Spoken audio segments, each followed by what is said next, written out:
Bueno, entonces para esta revisión yo tenía pues como esta presentación que fue, como les dije, preparada y diseñada por el ingeniero Juan Felipe Méndez, y en ella lo primero que se abarca es lo que les estaba comentando, pues que el componente práctico se iba a dividir principalmente en 2 sesiones virtuales, y a partir de la segunda sesión, que vendría hoy, se establece un plazo máximo de 10 días para la entrega del informe final por el entorno de evaluación en el campus virtual. Sin embargo, bueno, si contamos esos 10 días, sería, a ver, 7 es el 9, 8, 9, 10, para el 12. Sí, pues, pero digamos que yo voy a ampliar un poco el tiempo, y la fecha máxima de entrega va a ser el 15 de julio. Listo, o sea, el jueves 15 de julio, para que aquellas personas que de pronto no han tenido los avances o la oportunidad, pues lo carguen a más tardar esa fecha, y recordando también que la entrega o el cierre de la evaluación intermedia es el 18 de julio. Entonces, ahí yo voy a tener unos 4 días para poder calificar esos informes y como entrar ahí al periodo final como ya con calificaciones un poco más definidas.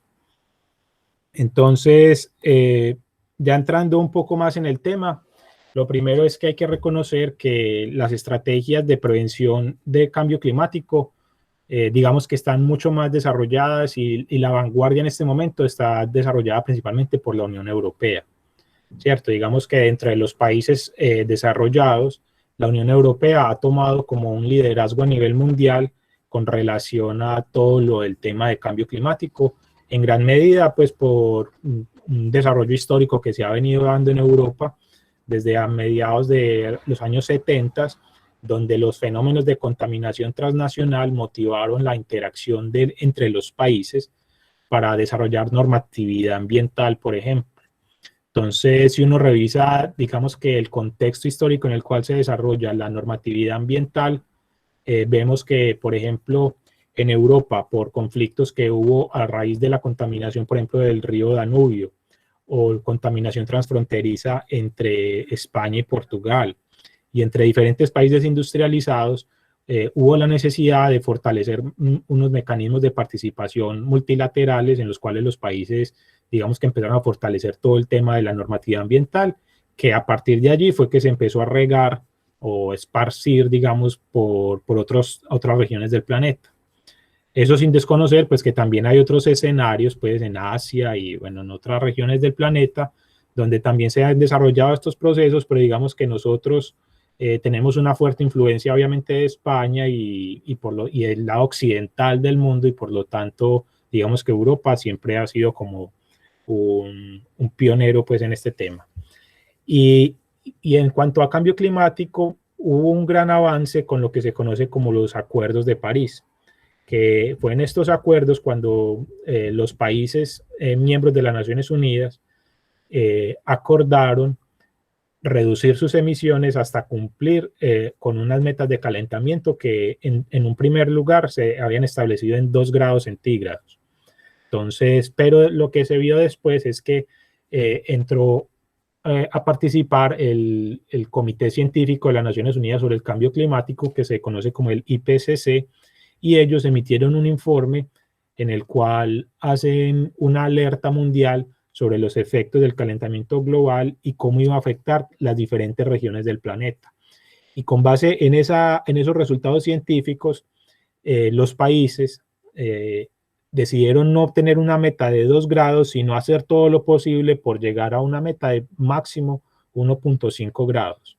Eso es una meta que se ha propuesto y que los países lo han así solicitado incluso a las Naciones Unidas, y bajo ese pretexto es que se han elaborado los compromisos de cada uno de los países para lograr esa meta, ¿cierto? Entonces, los diferentes países de las Naciones Unidas, miembros de las Naciones Unidas, se comprometieron a reducir sus emisiones hasta un punto en el cual se lograran mantener un calentamiento por debajo de 1.5 grados centígrados.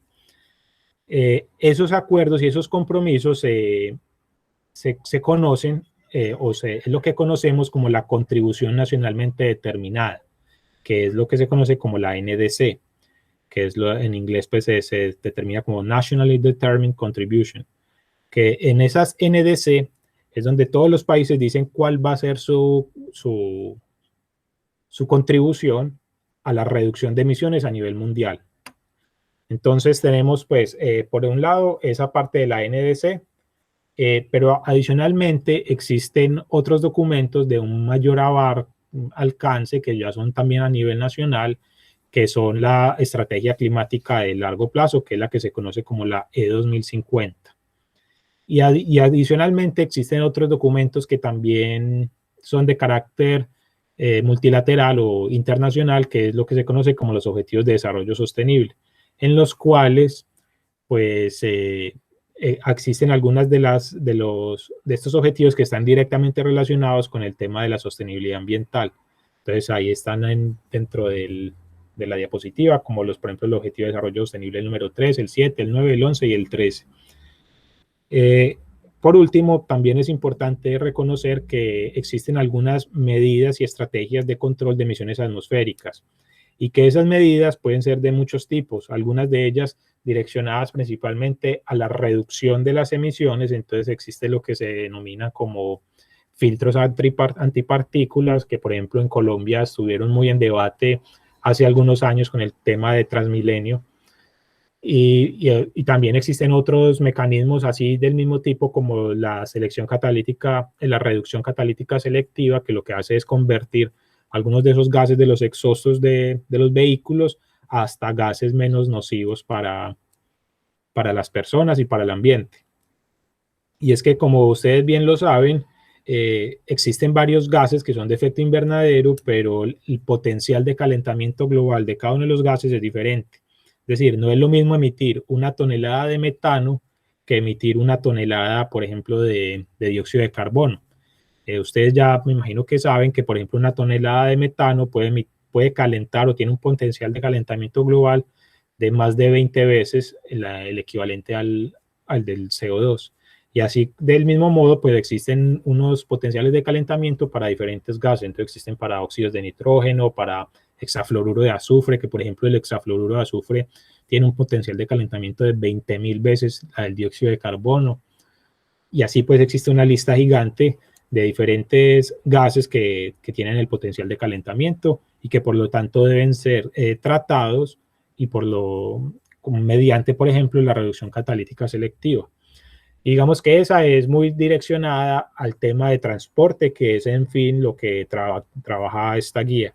Pero existen otras alternativas como lo que vamos a ver más adelante, que lo que buscan es que si la idea es, bueno, lo que buscan es prevenir la emisión, o sea, no tratar la emisión que se genera en el vehículo por el vehículo, sino que se busca es prevenir que se dé dicha emisión. Y para esa prevención lo que se necesita es, por ejemplo, herramientas como por ejemplo en el ordenamiento del suelo, ¿cierto? Entonces sabemos que, por ejemplo, no existe ningún vehículo, o algo que se dice, nada más como para recordar, es que no existe ningún vehículo que sea tan eficiente como un ascensor.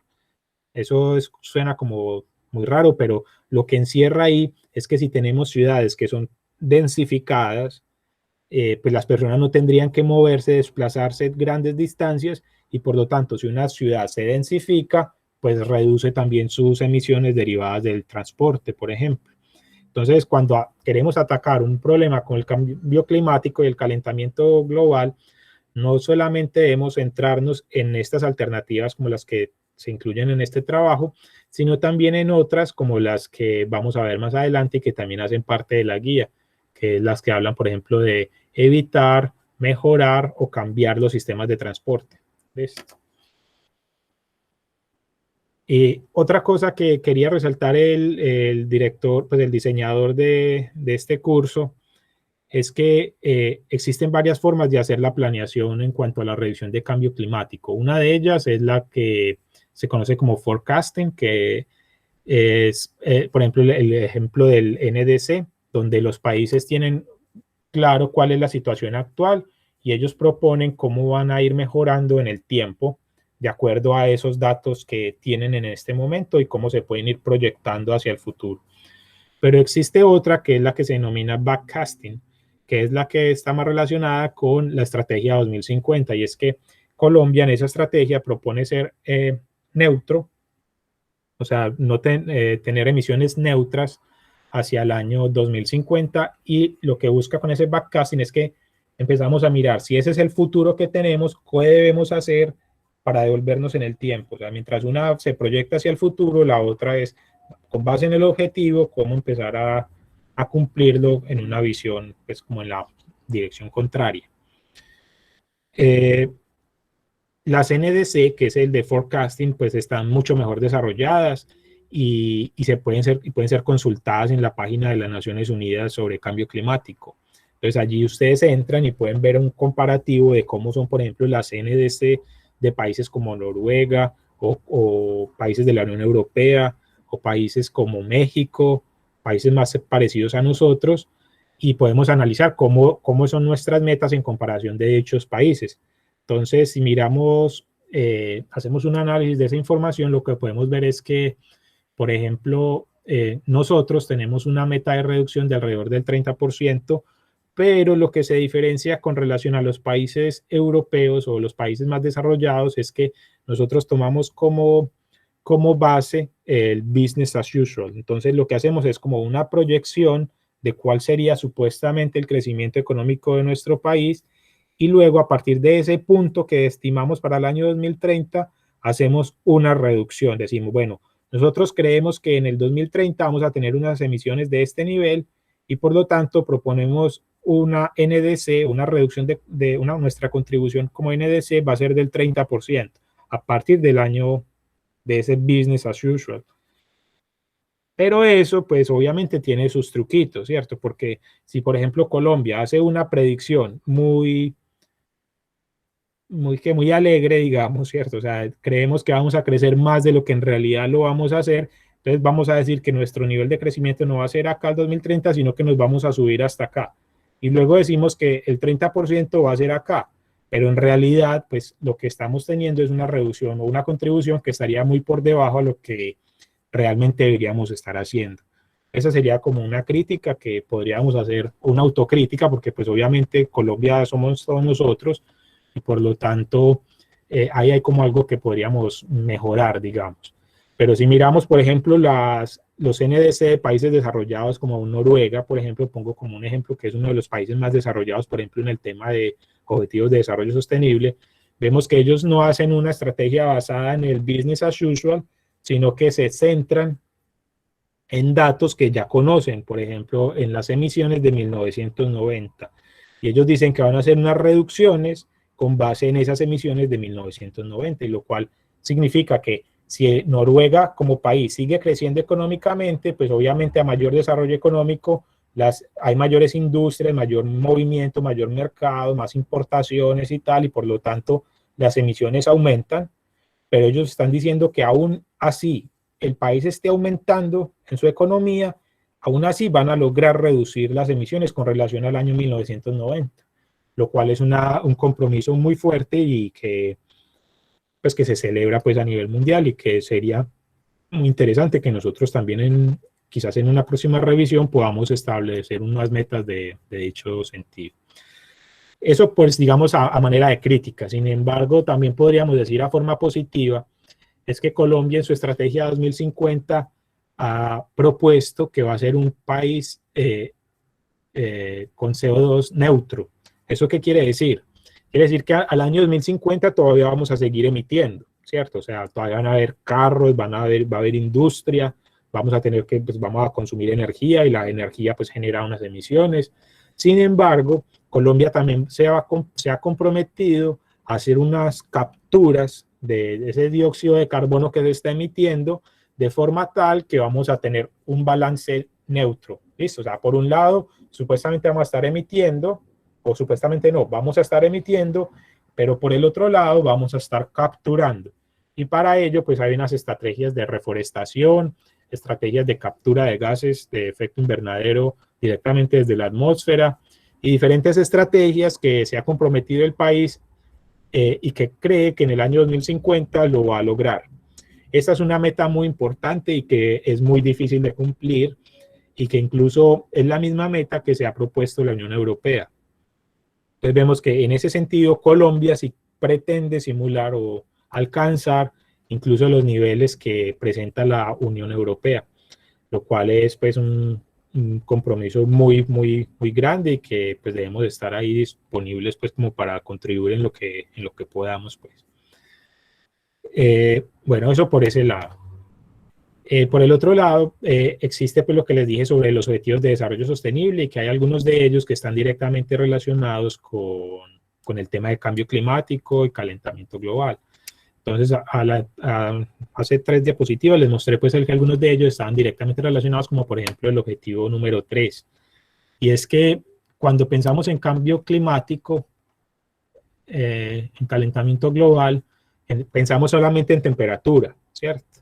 Pero lo que es cierto es que si vemos desde el punto de vista de la epidemiología ambiental y la química atmosférica, sabemos que esos incrementos de temperatura no solamente generan una sensación de desconfort o de incomodidad dentro de las personas, sino que también pueden generar unas reacciones químicas adicionales en los centros urbanos que pueden incrementar la aparición, por ejemplo, de ozono, ¿cierto? Que es un contaminante secundario que se da por la reacción química con el smog, por ejemplo, y la luz.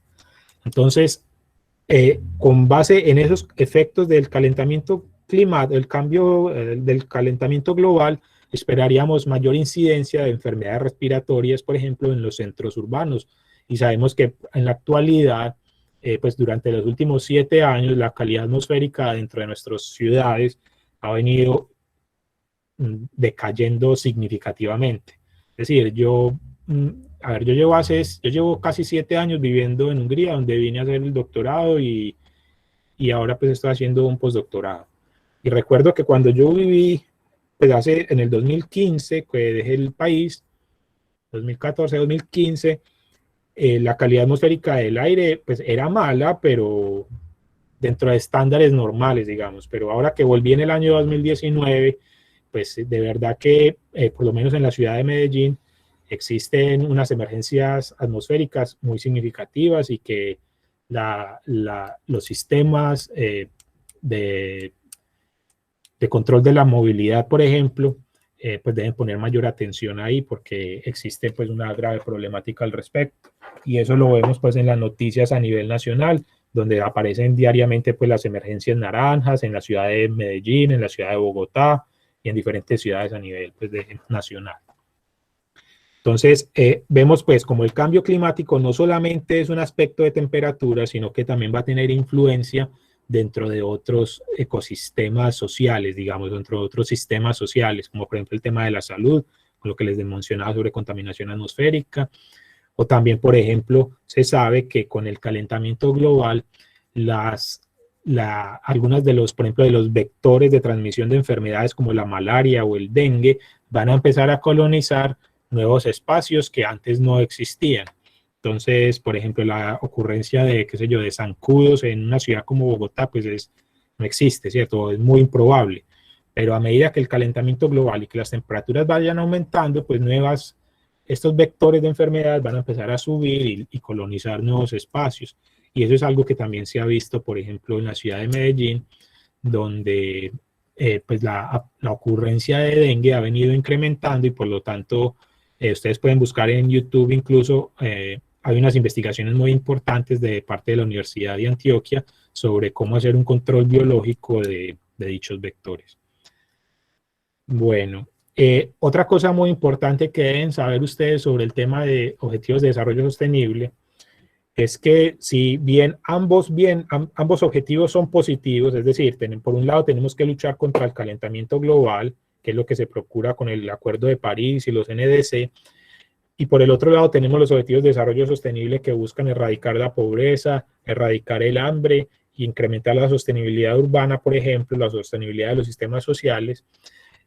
La verdad es que en algunos de dichos proyectos existen unas confrontaciones o unas sinergias negativas, como por ejemplo en el tema de hacer que la energía sea más disponible para todas las personas, pero se procura que sea mediante energías renovables, ¿cierto? Lo que conocemos como energías renovables. Y bien es cierto que una de las alternativas que se propone dentro de los acuerdos de París y de los informes del IPCC es el desarrollo de unas fuentes de energía que se conocen como bioenergía, que con esta bioenergía lo que se procura es que se utilicen extensiones de tierra para cultivar plantas o cultivo, pues para cultivar especies vegetales que posteriormente puedan ser utilizadas para combustión y generar energía a partir de dicha combustión. Pero ese, por un lado, está la planta capturando CO2 de la atmósfera que está capturando CO2 desde la atmósfera, utilizándolo para crecer la planta como tal y producir biomasa. Y cuando se hace la combustión, lo que se procura es que esa emisión de CO2 después de la combustión no se libere nuevamente a la atmósfera, sino que se capture y se inyecte en el suelo, en ciertos espacios que se conocen como reservorios geológicos, ¿cierto? Que son yacimientos geológicos que están varios kilómetros bajo tierra, que se hacen unos estudios que se investiga que esos yacimientos son sellados, son estables, o sea que si se inyecta CO2 allí a altas presiones, dicho CO2 va a permanecer capturado y no se va a escapar nuevamente hacia la atmósfera. Y si bien es cierto, digamos que eso tiene un balance positivo sobre la atmósfera y sobre la mitigación del cambio climático, también se sabe que, por ejemplo, el uso de tierra para la producción de esa biomasa va a entrar en conflicto o en competencia con el uso de la tierra, por ejemplo, para la erradicación del hambre, ¿cierto? Entonces ahí vemos que existen algunos proyectos que van a estar como en confrontación entre los objetivos de desarrollo sostenible y el cambio climático. Entonces, por ese lado hay como algo bien interesante y que son ampliamente abarcados, por ejemplo, en los informes del IPCC, que los recomiendo pues que lo revisen. Incluso yo les compartí unos videos que yo hice sobre ese informe para que lo revisen. Son unos informes, pues son unos videos como de una hora, hora y media, hay varios videos con relación a ese tema para que los puedan revisar. Bueno, y sobre estos objetivos de desarrollo sostenible, pues como vimos son muchos, son 17. Y por lo tanto, digamos que el seguimiento se vuelve complejo, pero se han desarrollado algunos indicadores, como por ejemplo el SPI, pues, SP Index, o por ejemplo este que estamos viendo en esta diapositiva, donde se recogen ciertos indicadores dentro de cada uno de ellos, unas metas y cómo va el desarrollo de cada país con relación a esas metas, y se puede obtener unos valores, como por ejemplo el caso de Colombia en esta diapositiva, que es de 65 puntos. Se espera que si se considera que los objetivos de desarrollo sostenible se cumplan cuando se alcance un valor a nivel mundial de 75. ¿Listo? O sea, que si el mundo en promedio alcance 75, digamos que ya sería un nivel de sostenibilidad aceptable bajo las metas propuestas. Pero en la actualidad ya existen algunos países que están muy por encima pues, de dicho valor, principalmente los países nórdicos, pues del norte de Europa, como Finlandia, Noruega, Dinamarca, que son países de poblaciones relativamente muy pequeñas y con unos niveles de desarrollo humano pues muy altos que les permite pues como tener algunos de estos indicadores ya pues muy por encima. Sin embargo, aunque muchos de estos países ya estén digamos como por encima del promedio que se pretende a nivel mundial, también es cierto que algunos de ellos todavía pueden tener algunos temas de sostenibilidad que puedan mejorar, como por ejemplo el tema de minorías étnicas, entonces que no hay la erradicación de procesos como racismo, por ejemplo, y estas cuestiones que pueden existir todavía en dichos países y que por lo tanto pues todavía tienen cosas por mejorar. Bueno, aquí nuevamente le hacía como la presentación de algunas de las guías que existen en el país sobre cambio climático. Entonces aparece lo de la Estrategia 2050, el Plan Nacional de Desarrollo del presidente Iván Duque 2018-2022, la Contribución Nacional de Colombia, y todo eso está enmarcado dentro de una política de cambio climático que también se resume o se detalla dentro de una ley de cambio climático y una serie de documentos, incluso a nivel regional o a nivel departamental, de cómo las regiones van a ir haciendo sus respectivas contribuciones para lograr estas metas. Bueno, ya sobre la actividad como tal, podemos decir que se resume, digamos, en estas 3 etapas, que es lo que debe ir en el informe. Entonces, lo primero es que ustedes debían plasmar en un documento cuáles son las estrategias encontradas en la NDC para el sector transporte. Y para ello se les daba una pista de revisar uno de los anexos, el anexo M1, donde se recogen algunas de dichas medidas, pero no solamente se limiten a ese anexo, sino que dentro del documento en varias partes también aparecen pues como temas al respecto. Y algunas de dichas medidas pues tienen que ver, por ejemplo, con la sustitución de vehículos por tecnologías más limpias, ¿cierto? La implementación de sistemas de filtración y demás. En el segundo punto, ustedes deberían hacer como una revisión de su sector donde ustedes vivan y mirar cómo aterrizar dichas propuestas que aparecen dentro del NDC a su territorio local, ¿cierto? Entonces, si por ejemplo se están hablando de sustitución de vehículos, entonces, ¿será que es posible hacer esa sustitución en sus regiones? ¿O será que es mejor hacer otros tipos de medidas, como por ejemplo la implementación de mayor densificación o modificación del suelo urbano? O bueno, dependiendo pues de las realidades de cada uno de ustedes. Y la tercera es una pregunta sobre cómo, a ver, el responder la pregunta, cómo el futuro deseable de la estrategia 2050 puede ser alcanzado. Entonces, eso es lo que el diseñador de la actividad pretendía que ustedes hagan, como lo que se conoce como el backcasting. Entonces, si ustedes saben que Colombia al año 2050 tiene que ser carbono neutro, entonces, ¿qué deberíamos de empezar a hacer, por ejemplo, en el 2000? ¿Qué deberíamos hacer en el 2040, en el 2030, en el 2020, con el objetivo de lograr dichas metas? Y para ello se les pide que revisen esta estrategia del Avoid Shift Improve, en el cual, como les dije pues ahorita, se pretendía que el transporte o las problemáticas del cambio climático, como puede ser en el caso del transporte, pero no solamente en ese, sino en muchas otras, primero habría que evaluar otras estrategias como las estrategias de prevención. Esto, entonces primero avoid, que significa pues como prevenir, shift, que es la de cambiar. Entonces si tenemos por ejemplo tecnologías obsoletas en el sector transporte, deberíamos de cambiarlas por tecnologías más limpias, como por ejemplo vehículos eléctricos o por ejemplo el uso de la bicicleta. Y por último sería el improve, que sería coger estas tecnologías que son obsoletas y hacer modificaciones como lo que vimos con el filtro entre partículas y demás.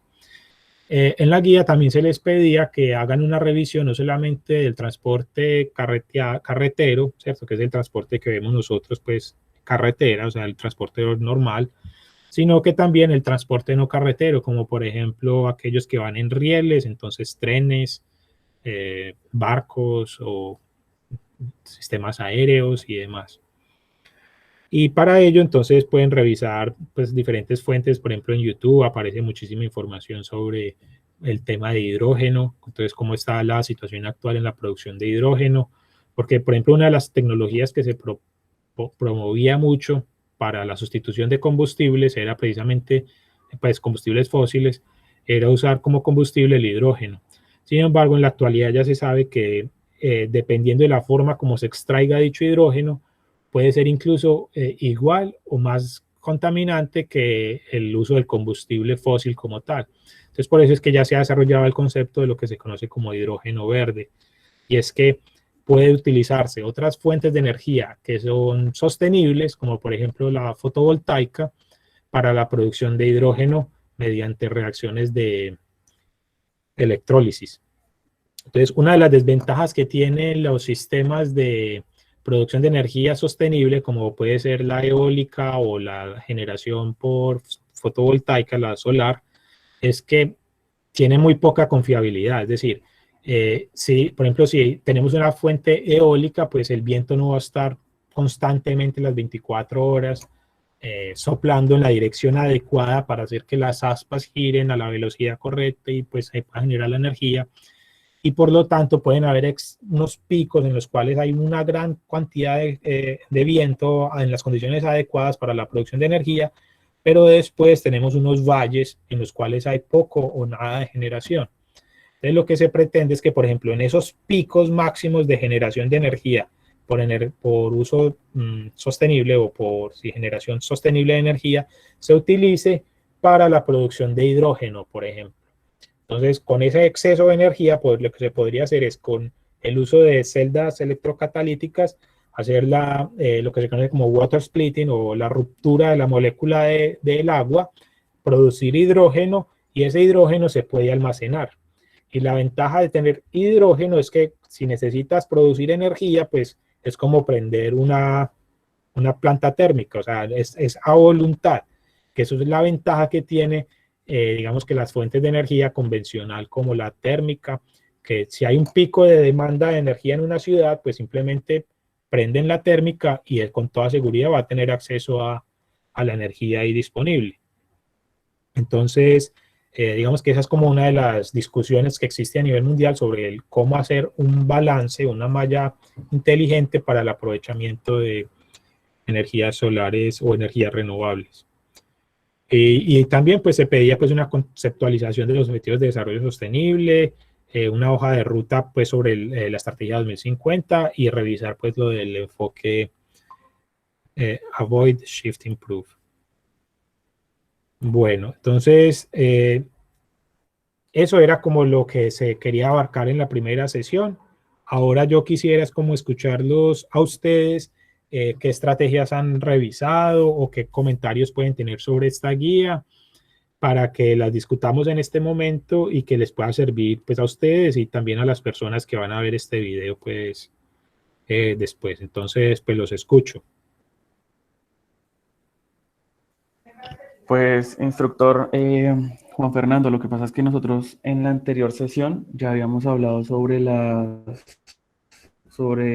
los controles que debe tener el gobierno, tanto el gobierno pues, como nosotros, porque no es solo culpa del gobierno, y de mantener para erradicar todo lo que es polución, por ejemplo, los filtros que se utilizan para los carros, para el escape del gas. O sea, desde muy pequeños también podría ser como darles como esa iniciativa, desde los colegios, formarlos, dándoles educación ambiental, dirigiéndolos en diferentes procesos o sea, para que tengan una mejor conciencia ambiental. Pues todos los daños que estamos afectando y que estamos dando al mundo, pues se están notando y pues obviamente en las próximas generaciones no van a tener pues recursos naturales o recursos hídricos en este caso. Sí. Y de pronto dentro de las estrategias que tienes para el tema del sector transporte que has analizado, ¿qué crees que pueda ser implementado en tu zona? Primero que todo, ¿dónde vives?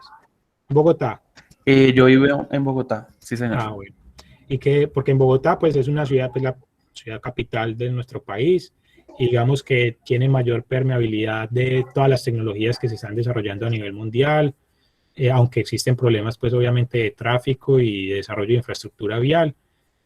Digamos que es mucho más probable que se puedan implementar todas estas tecnologías, por ejemplo, de filtros para los vehículos por ejemplo, para el Transmilenio o para los vehículos particulares. Pero entonces, ¿qué estrategias creerías que pueda ser implementada en Bogotá que pueda tener un mayor impacto? La estrategia, pues como te venía comentando, para reducir el impacto o mitigar el impacto, sería lo de ponerles esos filtros en los escapes Ok. pues, de los vehículos o en los transportes, ¿sí? Sí. Ok. Bueno, porque yo también creería que habría que trabajar algo muy importante dentro de nuestras ciudades latinoamericanas, no solamente en Colombia, sino latinoamericanas, y es que nuestras ciudades han venido creciendo de forma muy veloz. muy rápida. Si vemos, por ejemplo, las ciudades de Bogotá o la ciudad de Medellín, hace 50 años, lo digo, por ejemplo, con el caso, pues yo conozco más el caso de Medellín. Si vemos fotos de, digamos, de 1950, 1960, vemos que el terreno donde están nuestras ciudades en la actualidad estaba prácticamente sin urbanizar. O sea, ya existían, por ejemplo, quizás algunas redes viables y cosas así. Pero lo que hemos visto a la actualidad es que si bien teníamos una oportunidad de construir unos sistemas urbanos sostenibles, por cuanto podríamos planear sobre el territorio, la verdad es que nuestros crecimientos urbanos fueron lo que se denominan como orgánicos, es decir, se fueron desarrollando de forma muy veloz y de forma muy espontánea. O sea, llegaban las comunidades, se apropiaban de un terreno y construían como podían, y entonces crearon como unas islas. Entonces hay unas islas que son residenciales, unas islas que son industriales, que algunas de esas industrias quedaron, por ejemplo, al lado de zonas residenciales. Entonces una industria pesada que esté consumiendo, por ejemplo, grandes cantidades de carbón, por ejemplo, estarían emitiendo a zonas residenciales donde se generan unos conflictos del uso del suelo. Pero también existen unas problemáticas que, por ejemplo, las personas para ir a trabajar se demoran, qué sé yo, 2 horas en transporte para poder llegar a su sitio de trabajo y volver y volver a su sitio de residencia. Entonces, digamos que ese es uno de las cosas que en nuestras ciudades latinoamericanas deberíamos de estar también discutiendo.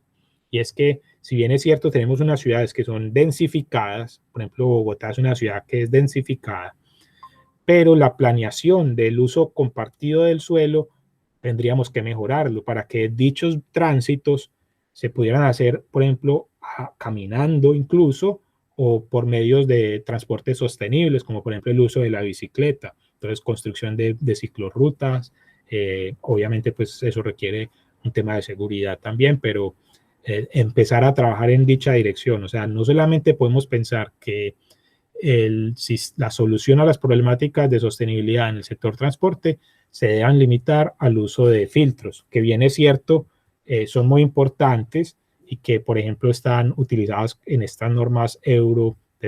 Ustedes seguramente en Bogotá conocen mucho sobre ellos, si es Euro 4, Euro 5, Euro 6. Entonces, dependiendo de esa norma, lo que se denominan normas Euro, pues se van incrementando los requisitos de remoción de partículas y de reducción de emisiones en los motores de los vehículos, pues. Entonces, esa es como una invitación que deben considerar también para la elaboración del informe, que no solamente nos debemos centrar en esas estrategias, sino también pensar en estas otras que si bien no son directamente relacionadas con el vehículo, también tienen un fuerte impacto en el tema de movilidad y de transporte y de calidad de vida, por ejemplo. Digamos que esa es una de las grandes ventajas que existe en muchas de las ciudades en Europa. Lo primero es que son ciudades relativamente pequeñas, ¿cierto? Entonces, una ciudad tan grande como Bogotá no es muy común en Europa, ¿cierto? Aquí las ciudades son mucho más pequeñas. Entonces hay ciudades las ciudades capitales, por ejemplo, Budapest, es una ciudad de 2,5 millones, mientras que Bogotá ya está por encima de los 8 millones de habitantes. Entonces, eso también hace que la planeación urbana sea mucho más sencilla. Pero lo otro es que aquí el crecimiento urbano está mucho más controlado. ¿Listo? Y eso hace que sea mucho más fácil controlar, obviamente, pues todo el tema de la movilidad. Y poder hacer lo que les decía del avoid, shift, improve. Entonces, avoid. Entonces, lo primero que tenemos que pensar es prevenir. Bueno, ¿alguna otra persona quiere compartir alguna duda o algún comentario para la elaboración del informe? Recuerden pues que el informe es para a más tardar el 15, listo, el 15 de julio por el entorno de evaluación. Si lo pueden enviar antes, pues mejor, pero a más tardar el 15. Entonces, ¿alguna otra duda? ¿Algún comentario?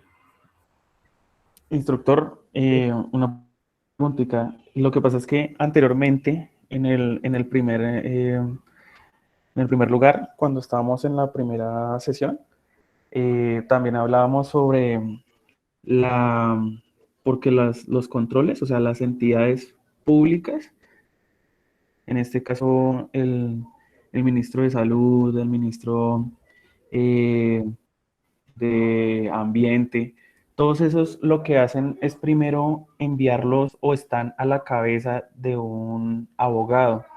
Obviamente, pues, como todos conocemos, hay, parte de la ley también tiene que tener muy en cuenta sobre los procesos ambientales, en este caso. Sí, sí, Eh, lo que hacen es, por ejemplo, cuando hacen lo de con los vehículos, llevarlos a la revisión, lo que hacen ellos es, por decir bruscamente, dar plata por debajo de cuerda para que les pasen esa revisión. Eso es una gran problemática porque uno puede mirar, por ejemplo, los camiones, digamos, de tipo modelo 2000 para abajo, que sean ya, por ejemplo, muy obsoletos y que emiten mucho contaminación. Entonces eso pues obviamente afecta muchísimo sí, para ahorita la problemática. Y pues como sí, pasan dinero bajo cuerda, entonces pues obviamente eso cualquiera lo puede pasar. sí, eso es muy cierto y es una La triste revisión. realidad. Muy triste porque demuestra también como un tema de corrupción que muchas veces nosotros como ciudadanos comunes, pues nos quedamos mucho de la corrupción a nivel político, ¿cierto? Y yo estoy de acuerdo con todos estos movimientos en contra de la corrupción y de todas estas problemáticas pues, que tenemos en nuestro país. Pero también tenemos que evaluarnos nosotros mismos. Y es que, por ejemplo, en lo que están mencionando, esos los que están haciendo eso es corrupción. Y eso lo estamos haciendo los ciudadanos de a pie en Colombia. Entonces, ese es el problema, que cuando te encontramos por decir un político corrupto, pues se denuncia y en el mejor de los casos, digamos que se va preso o sale de la política, pero ¿qué pasa? Pues que llega otro ciudadano y puede ser igual o peor de corrupto que el que había antes. Y es que muchas de las problemáticas ambientales, ya volviendo al tema ambiental, parten desde la cultura. Entonces, si vemos como las estrategias que hay, por ejemplo, para la reducción de cambio climático, con solamente el cambio de la dieta, o sea, de las cosas que estaríamos comiendo, o sea, es un cambio cultural, no es un cambio tecnológico, no es que hay que comprar una planta pues súper moderna para la producción de hidrógeno que cuesta miles de millones de euros, no, es una decisión cultural, solamente con una decisión cultural podríamos estar cumpliendo aproximadamente el 30% del objetivo de reducción del cambio climático, solamente por la decisión de la selección de alimentos. Pero el problema es que el cambio de la cultura es muy difícil. Y para ello, pues tendríamos las herramientas, lo que mencionabas ahorita en la primera intervención, el tema de la educación de los infantes, pues de los niños, pero yo la verdad no sé, es un tema muy complejo y que esperemos pues que quizás las nuevas generaciones, o ustedes y pues y nosotros también, pues como yo, pues que ya estoy un poco mayor, eh, pues demos ejemplo y procuremos hacer esos cambios, pero sí, tiene toda la razón y es muy difícil. Otra cosa sobre lo que mencionabas es que, pues que yo quisiera decir es que si bien es cierto en los roles de liderazgo, muchas veces están es los amigos del presidente o personas que no están directamente relacionadas y metidas, digamos, en el tema desde el punto de vista académico, sino que tienen quizás un bagaje administrativo, digamos, por decirlo de una buena manera, o en otros aspectos que digas que también sean importantes. Lo que bien es cierto es que dentro de nuestra normativa ambiental existen unas etapas de socialización, ¿listo? Donde entonces ahí todos nosotros podríamos hacer parte y, y alzar nuestra voz, como por ejemplo con la estrategia 2050. La estrategia 2050 en este momento se encuentra a discusión. Entonces ahí pueden llegar las universidades, pueden llegar diferentes grupos de ONGs o los diferentes sectores que en realidad conocen y que les afecta el tema, y alzar la voz y proponer pues medidas de mejoramiento o estrategias o interacción, que aunque algunas veces también digamos que simplemente se cumplen como un protocolo, pues si bien es cierto también es una herramienta que se tiene y que por ejemplo el sector industrial lo ha sabido usar muchas veces y por ejemplo yo he trabajado en ello representando, por ejemplo, el sector de generación del eléctrico en Colombia, donde se pretendían establecer unas nuevas normas de emisión de vertimientos, y lo que hicieron estos grandes generadores de electricidad fue que se reunieron y comenzaron a buscar consultores que los representaran a ellos ante el ministerio. Entonces yo, por ejemplo, trabajé como asistente de una persona, de quien era mi docente durante el pregrado. Hicimos una revisión internacional de cómo eran las normas a nivel mundial en el tema de emisiones al agua en centrales térmicas, por ejemplo. Y entonces allí se producen unos documentos, unos argumentos, los cuales fueron llevados al ministerio para solicitar o para demostrarles que quizás en algunos puntos se estaban excediendo o que no se adaptaban a la realidad colombiana, o que por otro lado, digamos que aceptar ciertas normas y ciertos límites, porque digamos que la tecnología disponible en Colombia pues ya de por sí lo permitía, pues subir esos parámetros. Entonces, digamos que esas etapas de, eso se llama, ¿cómo es que se llama eso? Como de socialización, pero pues eso tiene otra de participación ciudadana. Existen dentro de la normatividad ambiental, y lo vemos, por ejemplo, en los temas de licenciamiento ambiental. Y digamos que esa es como una herramienta que tendríamos para participar. Pero sí, lo más preocupante es el tema de la corrupción, eso de pagar bajo la mesa, pues para que le pasen a uno el certificado de emisiones. Eso sí ya es muy, muy difícil y se escapa pues a cualquier norma, o sí, quizás poniendo sanciones muy severas, y no sé, es una solución muy compleja. ¿Alguna otra persona, por ejemplo Stephanie o Javier, tiene algún comentario? O Felipe, si quiere participar nuevamente. Hola, profesor. Hola. Bueno, primero pues aclararles que no soy Stephanie, soy Jessica Alejandra Gómez Lara. En la clase pasada también me tocó entrar por este medio porque es otro. Sí, ya. Sí, ya me acuerdo. Entonces sí, pues yo estoy trabajando también en lo que es Bogotá, porque es donde vivo. Oh. Entonces pues he ido analizando pues las cuales nuevas podrían haber. Porque sí, como se sabe, pues es una ciudad grande, hay bastante tráfico, bastante contaminación.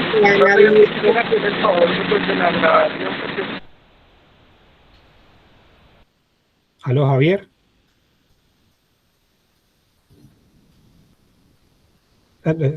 Jessica, puedes seguir, por favor. Sí, señor. Entonces siempre pues se han presentado como puntos o digámoslo así como ciertas Puntos partes críticos. o en ciertas zonas, o digamos que en ciertos meses como más contaminación que en otros, que se ha ido como ya esas alertas ya como más serias, alerta amarilla o casi que alerta roja prácticamente. Entonces pues eso siempre nos afecta bastante en la salud, y como decía el compañero, siempre es difícil cuando digamos no todas las industrias o todos esos focos de contaminación cumplen con las normas, con los niveles máximos permisibles de sus emisiones, para pues poder todos tener una calidad de vida.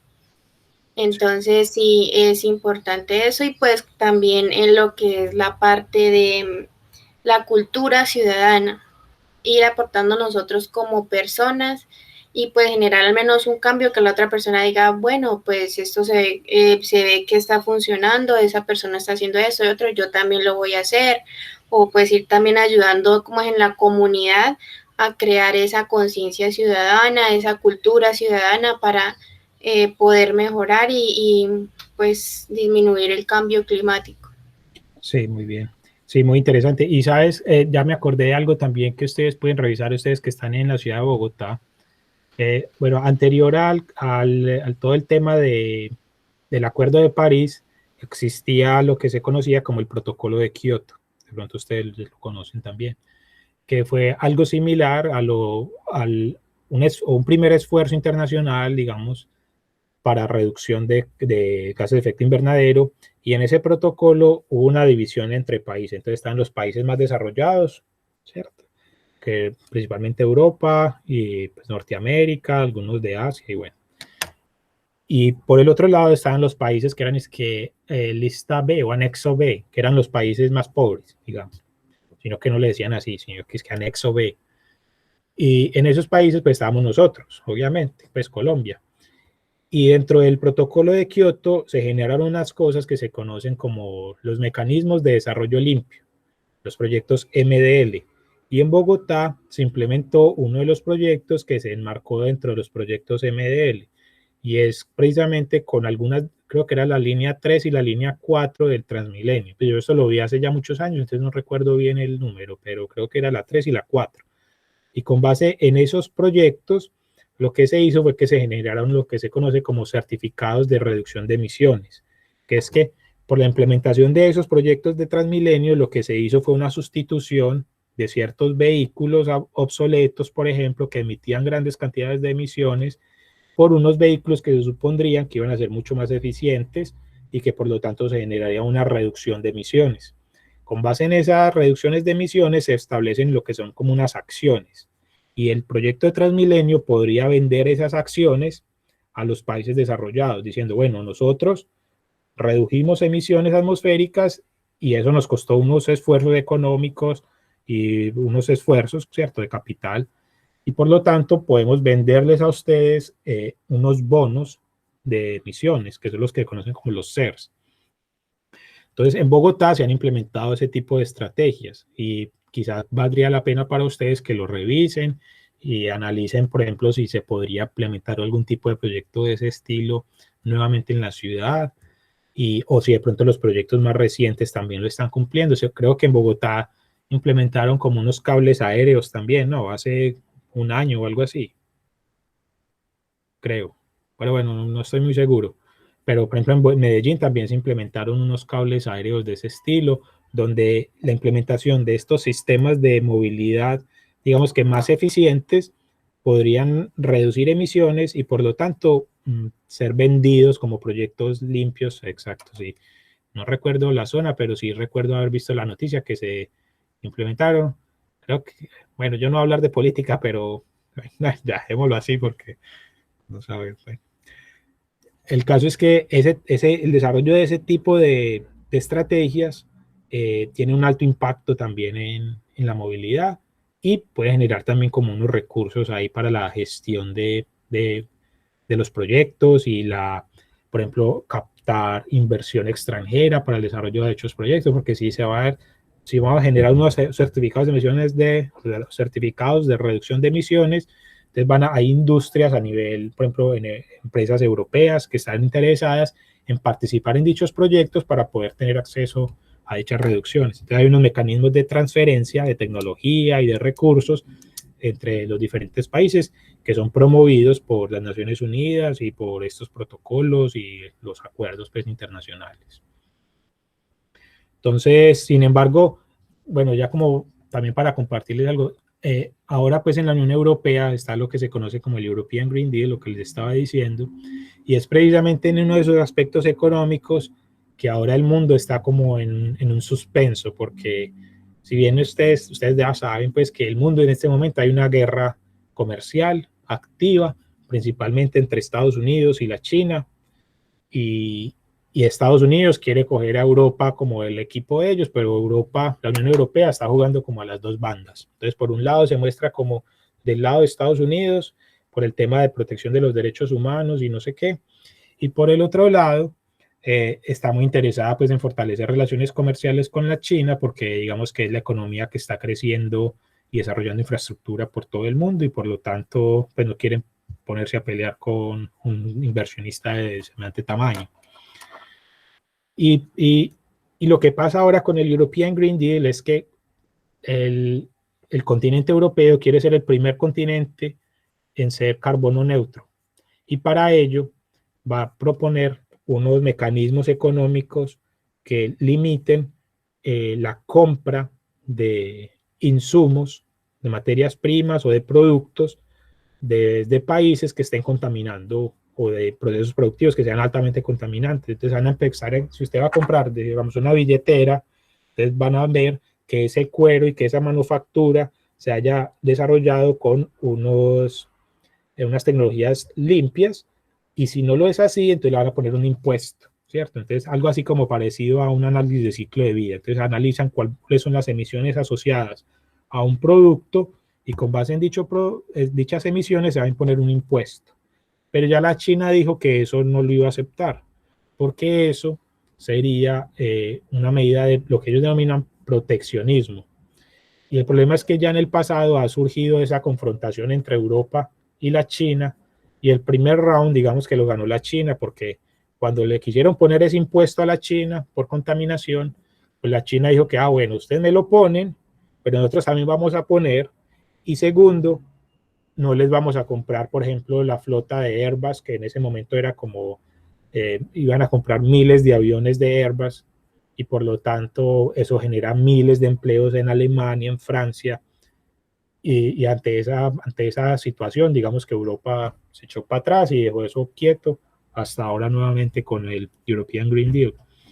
Entonces lo que vemos es que también se van a generar ciertas tensiones, que si los países no se ponen de acuerdo, van a hacer que las medidas de adaptación y de mitigación al cambio climático pues sean mucho más lentas que lo que está creciendo la temperatura pues a nivel mundial. Y es que, como les dije, la meta es de 1.5 grados, pero lo que ya reportó el IPCC es que el calentamiento actual estamos en 1 más o menos 0.2, o sea, entre 1 y 1.2 grados centígrados, o sea, ya estamos muy cerca de la meta de 1.5, por lo que esperamos es que no solamente se llegue a esa meta de 1.5, sino que va a haber una excedencia, lo que se conoce como el overshooting. Y es que el calentamiento va a llegar y va a subir y no sabemos qué tanto, porque si esa excedencia es demasiado alta, es muy probable, según el IPCC, que ya no sea posible controlarlo, porque a esas altas temperaturas se van a empezar a dar procesos biológicos dentro del planeta que van a hacer que ya no podamos controlar dicha situación. Y dentro de esos procesos está, por ejemplo, la liberación de gases de efecto invernadero del permafrost que está derritiendo aquí en Rusia, y procesos biológicos que ya no serían, pues no tendríamos ningún control sobre ellos. Entonces la situación es bastante crítica, las soluciones no son exclusivas, o sea, no existe lo que se llama como una bala de plata que sea capaz, pues como de, si hacemos reforestación, entonces ya con solo reforestación lo vamos a cumplir. No existe esa única tecnología que nos va a lograr sacar de allí, sino que tiene que hacer un esfuerzo conjunto entre diferentes tecnologías como reforestación, bioenergía, captura de gases de efecto invernadero, hidrógeno verde, energías sostenibles, todo un set de alternativas que tenemos que implementar con el objetivo de poder controlar el calentamiento y lo que se ve avisora como una grave problemática a nivel mundial. Entonces, ¿algún otro comentario o lo podemos dejar así por hoy?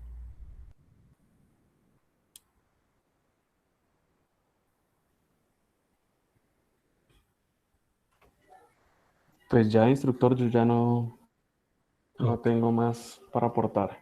Bueno, Felipe y Jessica. Entonces, No, yo estoy también así igual por ahora, nada más, profesor. bueno, entonces me alegra pues que hayan asistido. Muchas gracias por sus comentarios y nos vemos en una próxima ocasión. Hasta luego. Hasta Listo, luego. muchas gracias, instructor. Hasta luego. Que pase feliz tarde. Igualmente.